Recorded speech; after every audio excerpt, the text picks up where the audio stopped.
going, everybody? Welcome back to the channel. Welcome back to another booze review. And in today's video, we've got three IPAs that we got from the Beer52 orders. So they might be mix and match from the two boxes that we've obviously now seen very recently on the channel being opened by me. So we've got the Easier Said Than Done Session IPA. This is a 4.9% volume. And we have here, it's hints of tropical fruits and pine by Vic Secrets hops, which I always like things that are a bit more tropical, a bit more fun and exciting. Then we've got the Madison West Coast IPA, which has very little information. Strong malt backbone, aromas of citrus and pine lead to a long bitter finish. Sounds good to me. And then the Finales again Session IPA, which is a 4.1% volume. Ripe citrus, fresh pine, and gentle floral flavours. I think all of these are going to be really nice and really refreshing. Very much enjoyable. I mean, two of them are sessions, so they're expected to be more... helps if you have this on, I think. They're meant to be more easy to drink. So, obviously, because they're intended for a session. A sesh. So, we're going to start with the Easier Said Than Done, purely because this one catches my eye a bit more, just because I'm a man-child and bright colours get my attention, such as this can. So, we'll whack it to the tiny Rebel glass today. Okay. Looking good. There we go. Nice pour. That was a good pour. Don't like to toot my own too much, but that smells fantastic. It smells fruity, but also quite like malty as well, definitely. I'm trying to figure out what the fruit is. I mean, I know it says on the can tropical, but I'd say more citrusy than anything. But it smells fantastic. So we're going to have to give it a try, obviously.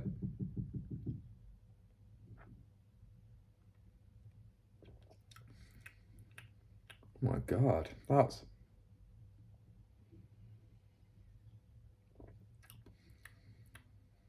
fantastic.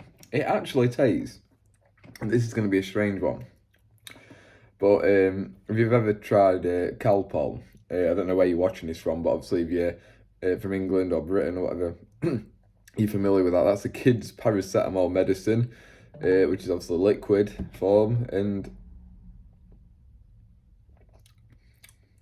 the flavours have such a strong resemblance to that. It just reminds me of being a kid when I didn't want to take my medicine like my parents would put it in like a fizzy drink, not beer, not beer. We just put it in a fizzy drink or some juice. But oh, drink this, and you can still taste it, but you didn't get it because you had a drink. That is crazy nice. That is one of the best IPAs I've drank.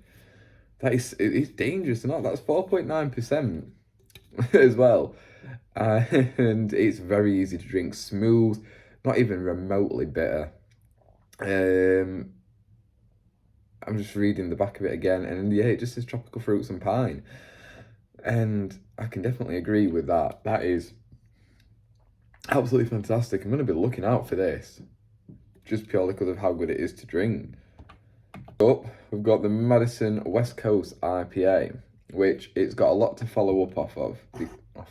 Yeah, because that last one was absolutely fantastic. It's a strong malt backbone, which is fine. I do like malty drinks. Aromas of citrus and pine. Now, whether that just means it's the smell or the actual taste, we're about to find out. If we don't splash it everywhere first. So let's get this poured. Hopefully another good pour. Oh, it's interesting. So a much darker colour than the last one. No head to it, really. That's come out a lot. What percentage was this one? Oh, Jesus.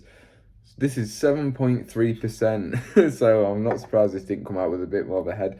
It's definitely come out a lot thicker, if that makes any sense to you at all. Wow, yeah. That is malty.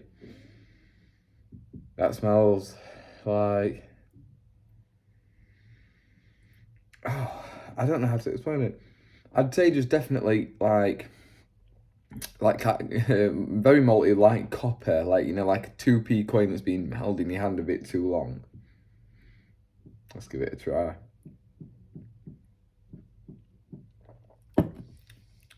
Oh, I don't know. Feel a few different things there.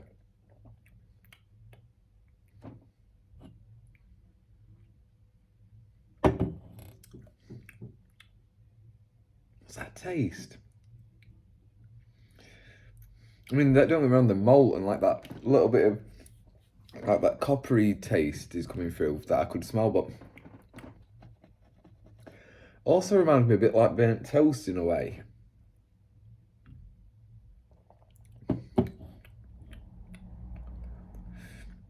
It's not terrible.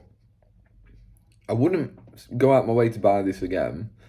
If somebody gave it me, I'd be very happy. Now it's a very high percentage. You're not going to use it as a session, definitely. But it's not bad for the strength, to be fair, because with a lot of these 7.3% IPAs, ales, anything like that, they can be quite bitter, quite strong and full on. Whereas, although this does have strong flavour, it's not terrible. Not my thing, but like I said, that doesn't mean it's bad. It's kind of coppery, burnt toasty, very malty. I will happily drink the rest of this. Do not get me wrong. I don't mind drinking it. It goes down easy enough. It's a good drink, but it's just not my kind of thing. I prefer things kind of like this. You know, a bit more flavour to them, a bit more intriguing. Now this one did say citrus, didn't it? Now it said citrus aromas. I couldn't smell anything citrusy or taste anything citrusy. But that's not the end of the world. If your thing is just you want a straight up IPA, nice and strong, no messing about to it, perfect for you. Absolutely perfect. Last one is Finn Ales Farm Brewery 2001. This is Dreamworld West Coast Session IPA. 4.1% volume.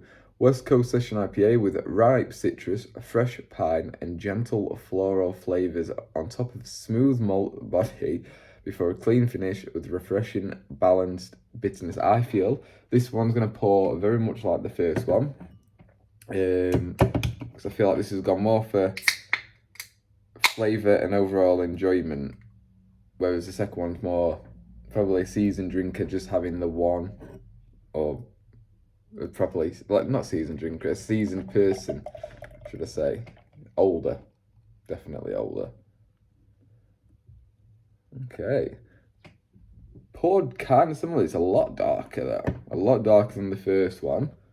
If we can just bring that over. In fact, in my camera, with the way the lighting is, it probably looks a bit rose. It's not though. I'm gonna so actually no, I'd say there actually is some tints of like a rosy colour. Right, so let's have a look.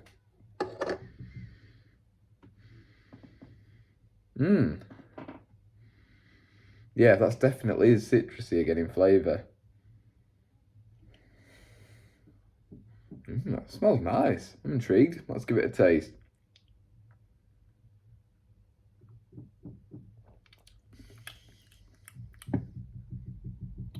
Yeah, it's a bit, that's quite bitter, which it does say, well, it says balanced bitterness. I'd say that's definitely bitter. Quite sour. You can taste the citrusy notes. It's definitely quite malty. Nowhere near as nice as the first one. The easier said than done. Is that the name of it? Or is it just Incluse? I don't know. Whatever. But it's definitely not as nice as that. I'd say it's a bit nicer than the second one, but only just. It's